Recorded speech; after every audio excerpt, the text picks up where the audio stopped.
എല്ലാ പ്രിയപ്പെട്ടവർക്കും ഒരിക്കൽ കൂടി ഷാഡോ ന്യൂസിലേക്ക് സ്വാഗതം. ഇസ്രയേൽ പാലസ്തീൻ അതുമായിട്ട് ബന്ധപ്പെട്ട മിഡിൽ ഈസ്റ്റിലെ വാർത്തകളാണല്ലോ നമ്മൾ ഈ ചാനലിൽ കൂടി നമ്മൾ ചർച്ച ചെയ്തുകൊണ്ടിരിക്കുന്നത്.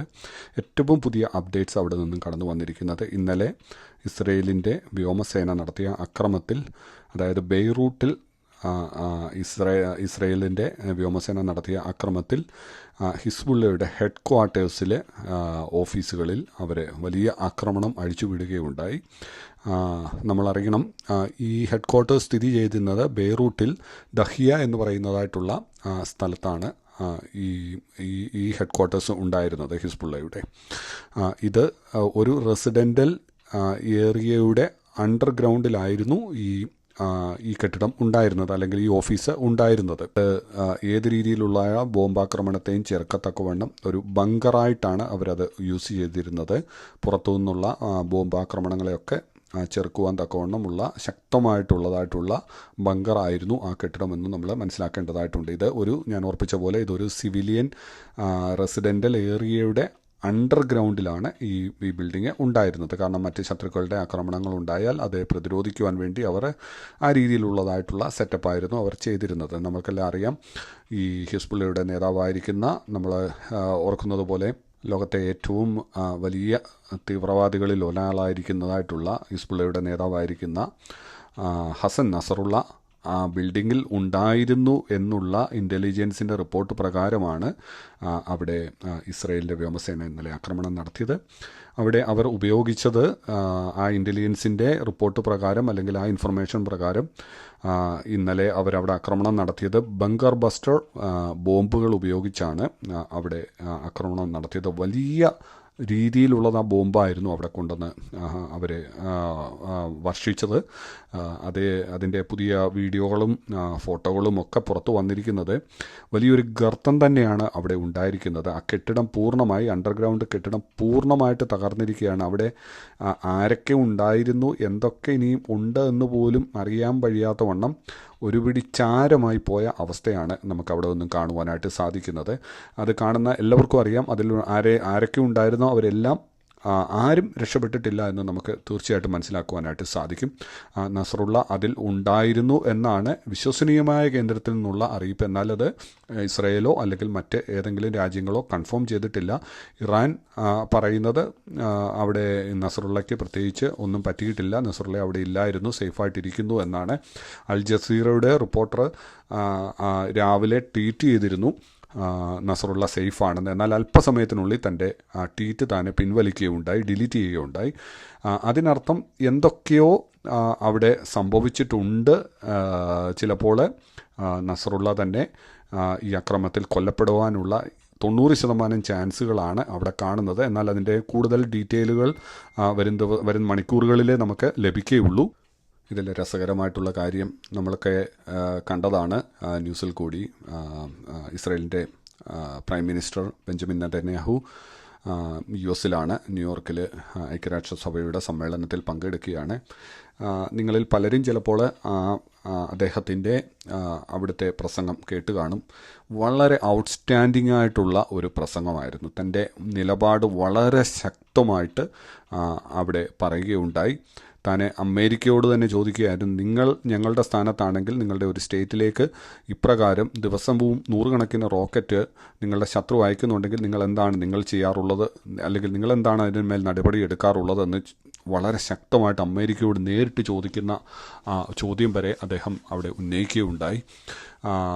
അനേകം രാജ്യങ്ങളുടെ പ്രതിനിധികൾ തൻ്റെ പ്രസംഗം ബഹിഷ്കരിച്ച് ഇറങ്ങിപ്പോവുകയൊക്കെ ഉണ്ടായി. എന്നാൽ അനേകം പേര് തൻ്റെ പ്രസംഗം കേൾക്കുവാൻ വേണ്ടി അവിടെ ഉണ്ടായിരുന്നു. എന്നാൽ തനിക്ക് കിട്ടിയ ഒരു അവസരം താൻ വളരെ UN-ൻ്റെ ഐക്യരാഷ്ട്രസഭയുടെ സമ്മേളനത്തിൽ വളരെ ശക്തമായിട്ടുള്ള തൻ്റെ നിലപാടുകൾ, തൻ്റെ രാജ്യത്തിൻ്റെ നിലപാടുകൾ താൻ പറയുകയുണ്ട്. താൻ പറഞ്ഞ ഒരു കാരണവശാലും വെടിനിർത്തൽ സാധ്യമല്ല, ഞങ്ങളുടെ ജനത്തിൻ്റെ സുരക്ഷയാണ് പ്രധാനമെന്ന് പറഞ്ഞുകൊണ്ട് താനെ വളരെ ശക്തമായിട്ട് ലോക രാജ്യങ്ങൾക്കുള്ള ഒരു മുന്നറിയിപ്പ് തന്നെയാണ് കൊടുത്തിരുന്നത്.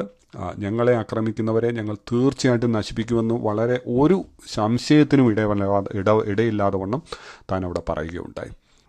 അത് ആ പ്രസംഗം നിങ്ങളിൽ പലരും കേട്ടിട്ടില്ല എങ്കിൽ പോയി കേൾക്കണം. വളരെ വളരെ ഇൻട്രസ്റ്റിംഗ് ആയിട്ടുള്ള ഒരു പ്രസംഗം തന്നെയായിരുന്നു അദ്ദേഹം അവിടെ കാഴ്ചവെച്ചത്.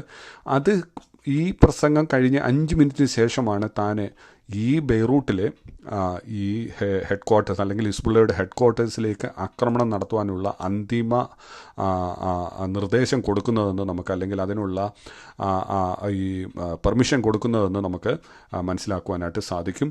അപ്രകാരം ഇസ്രായേലിൻ്റെ വ്യോമസേന അവിടെ വളരെ ശക്തമായിട്ടുള്ള ബങ്കർ ബ്ലസ്റ്റർ ബോംബുകൾ ഉപയോഗിച്ച് അവിടെ ആക്രമണം നടത്തുകയായിരുന്നു.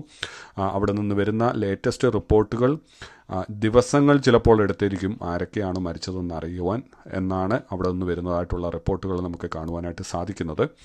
ഈ ആക്രമണത്തിന് ശേഷവും ഇസ്രയേലിൻ്റെ വ്യോമസേന കണ്ടിന്യൂസ് അവിടെ ആക്രമണം നടത്തിക്കൊണ്ടിരിക്കുകയാണ്. ബെയ്റൂട്ടിൻ്റെ പ്രദേശങ്ങളിൽ കണ്ടിന്യൂസ് ആക്രമണമാണ് IDF അഴിച്ചു വിട്ടുകൊണ്ടിരിക്കുന്നത്.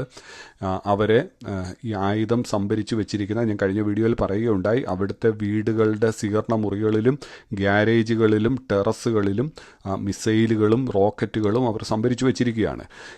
ഇങ്ങനെയുള്ള, ഞാൻ നേരത്തെ പറയുകയുണ്ടായി എൻ്റെ വീഡിയോയിൽ, ഈ വീടുകളുടെയൊക്കെയും 3D മാപ്പുകൾ വീഡിയോ ആക്കി അവരെടുത്ത് ആ വീടുകൾ നോക്കി അവർ ആക്രമിച്ചു കൊണ്ടിരിക്കുകയാണ്. ഈ ആക്രമണത്തിന് ഒരു വിധത്തിലുള്ള ഇടവേളയുമില്ലാതെ ഞാൻ ഈ വീഡിയോ ചെയ്യുമ്പോൾ പോലും അവിടെ ആക്രമണങ്ങൾ നടന്നുകൊണ്ടിരിക്കുന്നു. കണ്ടിന്യൂസ് ആക്രമണമാണ് അവിടെ നടത്തിക്കൊണ്ടിരിക്കുന്നത്. ഹിസ്ബുള്ളയുടെ ഓരോ ആയുധ സംഭരണശാലകളും ഇസ്രയേൽ തെരഞ്ഞു പിടിച്ച് നശിപ്പിക്കുന്ന കാഴ്ചയാണ് നമുക്ക് കാണുവാനായിട്ട് സാധിക്കുന്നത്. ഹിസ്ബുള്ള ശരിക്കും വല്ലാത്ത ഒരു അവസ്ഥയിലേക്കാണ് പോയി വീണിരിക്കുന്നത് നമുക്ക് കാണുവാനായിട്ട് സാധിക്കുന്നുണ്ട്. ഒരു ആവശ്യവുമില്ലാതെ ഹമാസിനെ സഹായിക്കാൻ എന്ന പേരിൽ ഹിസ്ബുള്ള ചെന്ന് തലവെച്ച് കൊടുക്കുകയായിരുന്നു എന്ന് ഇപ്പോൾ ചിലപ്പോൾ ഹിസ്ബുള്ളയ്ക്ക് മനസ്സിലാവുന്നുണ്ടായിരിക്കും. കാരണം ഹിസ്ബുള്ള പോലും പ്രതീക്ഷിക്കാത്ത രീതിയിലുള്ള ആക്രമണമാണ് ഈ ഇസ്രായേലിൻ്റെ ഭാഗത്തു നിന്ന് ഉണ്ടായിക്കൊണ്ടിരിക്കുന്നത്. IDF spoke person Daniel Hagari പറഞ്ഞിരിക്കുന്നത്, വരുന്ന മണിക്കൂറുകളിൽ ഞങ്ങൾ സ്ട്രാറ്റജിക് ടാർഗറ്റായിരിക്കും ഞങ്ങൾ ആക്രമിക്കുവാൻ പോകുന്നതെന്ന് വളരെ വ്യക്തമായിട്ട് പറയുകയുണ്ടായി. അവിടുത്തെ ഈ ബെയ്റൂട്ടിലുള്ള സാധാരണ ആളുകളോട് അവിടെ നിന്നും മാറിക്കൊള്ളുവാൻ ഓൾറെഡി അവിടെ അറബി ലാംഗ്വേജിലും ഒക്കെ അവിടെ അറിയിപ്പ് കൊടുത്തുകൊണ്ടിരിക്കുകയാണ്. വരും മണിക്കൂറുകളിൽ അതിഭീകരമായിട്ടുള്ള ആക്രമണമായിരിക്കും IDF അവിടെ അഴിച്ചുവിടുവാൻ വേണ്ടി പോകുന്നത്. നമ്മൾ നേരത്തെ വീഡിയോയിൽ ഓർത്തതുപോലെ തന്നെ ഏത് നിമിഷവും ചിലപ്പോൾ കരസേനയും അവിടേക്ക് അതിക്രമിച്ച് കയറുവാൻ അല്ലെങ്കിൽ അവിടേക്ക് ആക്രമണം അഴിച്ചുവിടുവാൻ വേണ്ടിയുള്ള സാഹചര്യം ഉണ്ട് എന്ന് നമുക്ക് മനസ്സിലാക്കേണ്ടതായിട്ടുണ്ട്. അതുപോലെ തന്നെ ഇപ്പോൾ ഏറ്റവും ലേറ്റസ്റ്റായിട്ട് ഇസ്രയേൽ ലെബനോൺ ഗവൺമെൻറ്റിന്, ഹിസ്ബുള്ളയ്ക്കല്ല, ലെബനോൺ ഗവൺമെൻറ്റിന് നേരിട്ട് വാണിംഗ് കൊടുത്തിരിക്കുകയാണ്. ഒരു കാരണവശാലും സിറിയയിൽ നിന്നോ ഇറാനിൽ നിന്നുള്ള ഫ്ലൈറ്റുകളിൽ ഏതെങ്കിലും വിധത്തിലുള്ളതായിട്ടുള്ള ആയുധം ഹിസ്ബുള്ളയ്ക്ക് വേണ്ടി അവരുടെ ലെബനോൻ എയർപോർട്ട് വഴി കടത്തുകയാണെങ്കിൽ ഞങ്ങൾ ആ എയർപോർട്ട് ആക്രമിക്കുമെന്നുള്ള ശക്തമായിട്ടുള്ള വാണിംഗാണ് ഇസ്രയേൽ ഈ നിമിഷങ്ങളിൽ കൊടുത്തുകൊണ്ടിരിക്കുന്നത്. ഒരു കാര്യം വളരെ വ്യക്തമാണ്, ഇസ്രയേൽ രണ്ടും കൽപ്പിച്ച് തന്നെയാണ് ഈ ഒരു യുദ്ധത്തിന് ഇറങ്ങിയിരിക്കുന്നത്. ഒരു ലോകരാജ്യങ്ങളെയും, നമുക്ക് നെതന്യാഹുവിൻ്റെ പ്രസംഗം നമ്മൾ കണ്ടു, ആരെയും വകവയ്ക്കാതെ ഞങ്ങളുടെ സുരക്ഷ ഞങ്ങളുടെ മാത്രം അവകാശമാണെന്ന് പറഞ്ഞുകൊണ്ട് എല്ലാ രാജ്യങ്ങളെയും താൻ വെല്ലുവിളിച്ചുകൊണ്ടാണ് ഇസ്രായേൽ മുൻപോട്ട് പോകുന്നത്. കാരണം അവർക്ക് ഒന്നും ചെയ്യുവാനില്ല. കാരണം ഇങ്ങനെ അവരെ ചുറ്റിനും നിന്ന് ഈ തീവ്രവാദ ഗ്രൂപ്പുകളും മറ്റ് രാജ്യങ്ങളും കൂടി ആക്രമിക്കുക നിന്നാൽ പിന്നെ അവർക്ക് മറ്റൊരു ചോയ്സ് ഇല്ല. അതാണ് അവരിവിടെ ഇപ്പോൾ ചെയ്തുകൊണ്ടിരിക്കുന്നത്. ലെബനോൻ ഗവൺമെൻറ് ശക്തമായിട്ടുള്ള വാണിംഗാണ് ഇസ്രായേൽ ഇപ്പോൾ ഈ നിമിഷങ്ങളിൽ കൊടുത്തിരിക്കുന്നത്. വീണ്ടും വരുന്ന പുതിയ വാർത്ത എന്താണെന്ന് ചോദിച്ചാൽ, ഈ ബെയ്റൂട്ടിലെ ഈ ഹിസ്ബുള്ളയുടെ ഹെഡ് ക്വാർട്ടേഴ്സ് ആക്രമണത്തിൽ ഇറാൻ്റെ ഒരു ഡെപ്യൂട്ടി കമാൻഡർ കൂടി അതിൽ ഉൾപ്പെട്ടിരുന്നു എന്ന്, അല്ലെങ്കിൽ അതിൽ കൊല്ലപ്പെട്ടു എന്നുള്ള സ്ഥിരീകരിക്കാത്ത വാർത്തയാണ്. അദ്ദേഹത്തിൻ്റെ പേര് അബ്ബാസ് നിൽഫോർഷൻ എന്നാണ് അദ്ദേഹത്തിൻ്റെ പേര്. അദ്ദേഹവും അതിൽ കൊല്ലപ്പെട്ടിരിക്കുന്നു എന്നാണ് ലേറ്റസ്റ്റായിട്ട് വരുന്ന സ്ഥിരീകരിക്കാത്ത വാർത്ത.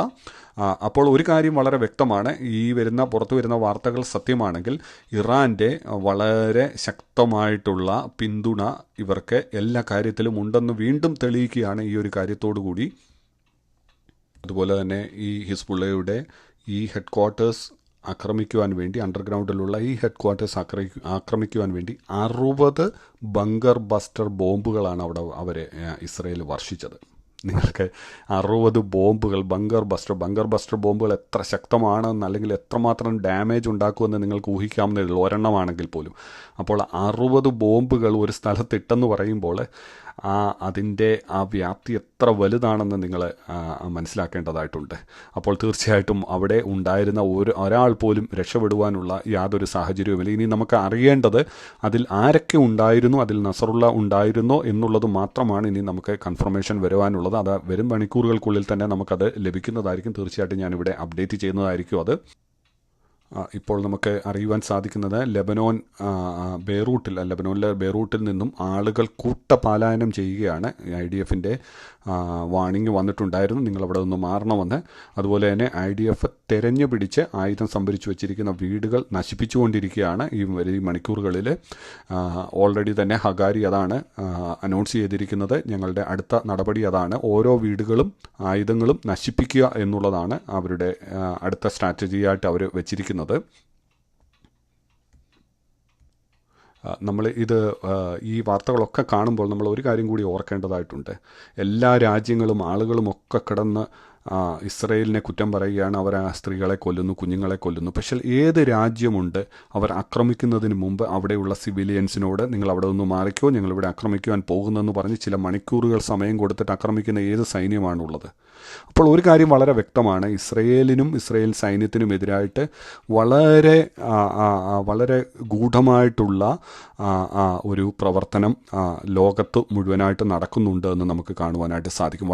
ഞാൻ അതുകൊണ്ടാണ് പലപ്പോഴും പറയുന്നത്, നമ്മുടെ വാർത്തകളൊക്കെ കേട്ട് കഴിഞ്ഞാൽ നമുക്ക് വളരെ വ്യക്തമായിട്ട് അറിയുവാൻ സാധിക്കും അതൊക്കെ ഫണ്ടഡായിട്ട് പല ഓർഗനൈസേഷനുള്ള ഫണ്ടഡായിട്ടുള്ള വാർത്തകളാണ് അവർ പടച്ചുവിടുന്നത്. പലപ്പോഴും സത്യങ്ങളെയൊക്കെ മറച്ചു വെച്ചിട്ടാണ് അവർ പല വാർത്തകളും ചെയ്യുന്നത്. നമ്മുടെ പല ആളുകൾക്കും ചിലപ്പോൾ ഇൻ്റർനാഷണൽ ന്യൂസുകൾ കേൾക്കുവാനോ വായിക്കുവാനോ ഉള്ള സാഹചര്യമില്ലാത്തവർ നമ്മുടെ ലോക്കൽ ന്യൂസുകൾ കേട്ട് വിശ്വസിക്കുന്നവരാണ്. എന്നാൽ നമ്മൾ ഓർക്കണം, ഇതൊക്കെ കാണുമ്പോൾ നമ്മൾ ഓർക്കേണ്ടതായിട്ടുള്ള ഒരു കാര്യം, ഏത് രാജ്യത്തെ സൈന്യമാണ് അങ്ങനെ ചെയ്യുന്നത്? ശത്രുക്കളോട് അല്ലെങ്കിൽ അവിടെയുള്ള ജനത്തോട് ഈ രീതിയിൽ ഇടപെടുന്നത്. അവർക്ക് വാണിംഗ് കൊടുത്ത് അവർക്ക് മാറുവാനുള്ള സമയം കൊടുത്ത് അവിടെ ആക്രമിക്കുന്നു. എന്നിട്ടും മാറാതിരിക്കുന്നവർ ചിലപ്പോൾ ഈ ബോംബ് ആക്രമണത്തിലൊക്കെ കൊല്ലപ്പെടുവാനുള്ള സാധ്യതയുണ്ട്. അതിനെ ആ സൈന്യത്തെ കുറ്റം പറഞ്ഞിട്ട് കാര്യമുണ്ടോ? നമ്മൾ വേറൊരു കാര്യം കൂടി മനസ്സിലാക്കണം, ഇത് ഇസ്രയേലായിട്ട് തുടങ്ങി വെച്ച യുദ്ധമല്ല. വെറുതെ ഇരുന്നതായിട്ടുള്ള ലെബനോൻ അതിർത്തിയിൽ യാതൊരു പ്രശ്നവുമില്ലാതെ ഇരുന്നപ്പോഴാണ് ഹിസ്ബുള്ള 100 കണക്കിന് റോക്കറ്റുകൾ ദിവസവും അയച്ചുകൊണ്ടിരുന്നത്. ഏത് രാജ്യമാണ് അങ്ങനെയുള്ള ഒരു സിറ്റുവേഷനെ ഹാൻഡിൽ ചെയ്യാൻ പറ്റുന്നത്? ആർക്കും ചെയ്യാൻ സാധിക്കുകയില്ല. അത് ഇസ്രയേൽ ചെയ്യുന്നത് വളരെ റൈറ്റായിട്ടുള്ള കാര്യമാണ്. ഹിസ്ബുള്ള എന്ന് പറയുന്നതായിട്ടുള്ള കൊടും ഭീകര സംഘടനയാണ് അവർ. ഞാൻ ഓർപ്പിച്ചതുപോലെ ഹമാസിനേക്കാളും 4 ഇരട്ടിയോളം ശക്തിയുള്ളതും. ഇപ്പോൾ തന്നെ ഹഗാരി IDFൻ്റെ സ്പോക്ക് പേഴ്സൺ ഹഗാരി പറയുന്നത് ഏതാണ്ട് 1,50,000 ആയുധങ്ങൾ, റോക്കറ്റുകളും മിസൈലുകളായിട്ട് ഇനിയും അവരുടെ കയ്യിലുണ്ട് എന്നാണ് പറയുന്നത്. ഞാൻ കഴിഞ്ഞ വീഡിയോയിൽ ഓർപ്പിക്കുകയുണ്ടായി, അവർക്ക് ഇത് വേണ്ട വിധത്തിൽ ഇപ്പോൾ ഇസ്രയേലിനെതിരെ ഉപയോഗിക്കുവാൻ പറ്റുന്ന ഒരു സാഹചര്യമല്ല. കാരണം അവരുടെ കമ്മ്യൂണിക്കേഷൻ നഷ്ടപ്പെട്ടിരിക്കുന്നു. അതുപോലെ ഈ മിസൈലുകളൊക്കെ ലോഞ്ച് ചെയ്യുന്നതായിട്ടുള്ള ലോഞ്ച് പാഡുകളൊക്കെ പലതും നശിപ്പിച്ചിരിക്കുന്നു. ഇസ്രയേൽ വളരെ ബുദ്ധിപൂർവമായിട്ടുള്ള ഓരോ മൂവ്മെൻറ്റാണ് നടത്തിക്കൊണ്ടിരിക്കുന്നത്. മിസൈലുകൾ ഉണ്ടെങ്കിലും ലോഞ്ച് പാഡില്ലെങ്കിൽ ഇതെങ്ങനെയാണ് ഇത് ആക്റ്റീവ് ചെയ്യാൻ പറ്റുന്നത്? അതാണ് ഇപ്പോൾ ഹിസ്ബുള്ളയ്ക്ക് പറ്റിക്കൊണ്ടിരിക്കുന്നത്. വളരെ ഡീപ്പായിട്ടുള്ള ഡാമേജാണ് ഹിസ്ബുള്ളയ്ക്ക് ഈ മണിക്കൂറുകളിൽ ഇസ്രയേൽ നൽകിക്കൊണ്ടിരിക്കുന്നത്. കൂടുതൽ വാർത്തകൾ വരും മണിക്കൂറുകളിൽ കിട്ടുന്നതനുസരിച്ച് ഞാൻ അപ്ഡേറ്റ് ചെയ്യുന്നതായിരിക്കും. നിങ്ങൾക്ക് എൻ്റെ വീഡിയോസ് ഇഷ്ടപ്പെടുന്നുണ്ടെങ്കിൽ തീർച്ചയായിട്ടും കമൻറ്റിൽ ബോക്സിൽ വന്ന് നിങ്ങളത് രേഖപ്പെടുത്തണം. അതുപോലെ തന്നെ നിങ്ങളുടെ അഭിപ്രായങ്ങൾ അറിയിക്കുക. ഈ ചാനൽ ഷെയർ ചെയ്യുക, ലൈക്ക് ചെയ്യുക. ഞാൻ അടുത്ത അപ്ഡേറ്റ്സ് അനുസരിച്ച് നിങ്ങളുടെ അടുക്കലേക്ക് വീണ്ടും വരുന്നതായിരിക്കും. അതുവരെയും എല്ലാ പ്രിയപ്പെട്ടവർക്കും നന്ദി, നമസ്കാരം.